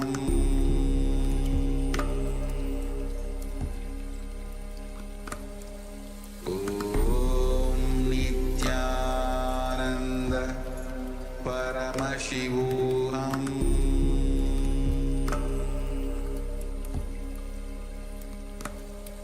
Om Nithyananda Paramashivoham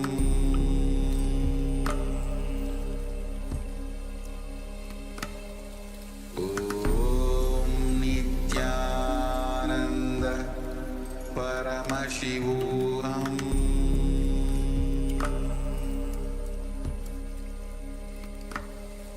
Om Nithyananda Paramashivoham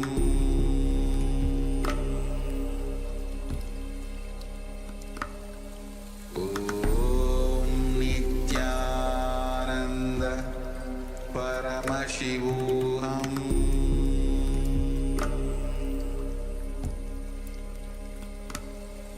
Om Nithyananda Paramashivoham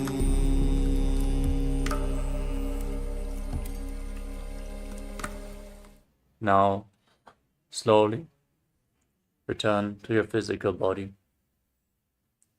Move your fingers and toes, your wrists and your ankles. Move your arms and legs. Pull your knees up towards your chest. Pull them close and roll from side to side as you slowly return to a comfortable seated position.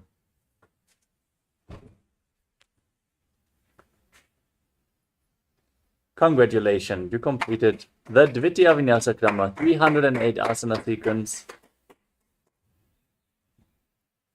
With this, we're going to conclude today's Nithyananda yoga session and get ready for another powerful day of Paramashivoham Level 2, starting off with a round of power manifestation. Have your blindfolds ready. It's going to be another round of blindfold reading. So sit straight with your head, neck and spine in a straight line. Join your hands in Namaskara Mudra. Close your eyes. Take a deep breath. Visualize Swamiji as we chant the Purna Mantra. Om Purnamadav Purnamidam Purnat Purnamudachyate Purnasya Purnamadaya Purnamevavashishyate. Om Shanti Shanti Shanti. Hari Om Datsat. Sarvam Bhagavat Shri Nithyananda Paramashiva Padukarpanamastu. Om Nithyanandam. Thank you all. Nithyanandam.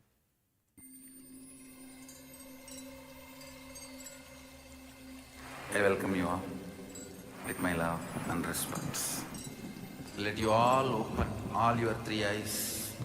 Om Nithyananda Paramashivoham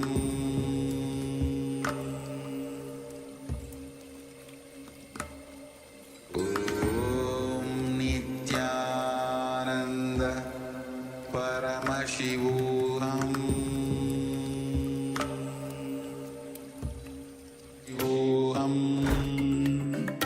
Om Nithyananda Paramashivoham